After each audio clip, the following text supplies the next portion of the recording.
পিঠা বিকেলে নাস্তা কার না ভালো লাগে মিষ্টি অথবা ঝাল। তো আমি একটা পিঠা বানাইছি, দেখেন ওটা তালের রস দিয়ে বানাইছি। অনেক স্বাদ, এটা চা দিয়ে খেতেও কিন্তু অনেক স্বাদ। তো আপনারাও ট্রাই করে দেখবেন। এটাকে আমরা বলি পাক্কন পিঠা। ওটা কিন্তু অনেক স্বাদ চা দিয়ে যদি খান। তো খেয়ে দেখে নেবেন, আর কেমন হয়েছে আমাকে জানাবেন কমেন্ট করে। ওকে,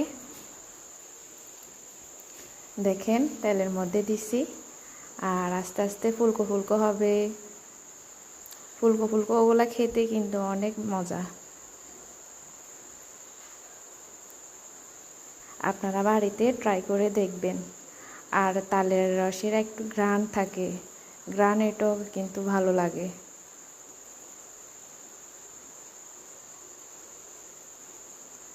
আস্তে আস্তে দিয়ে দেখেন।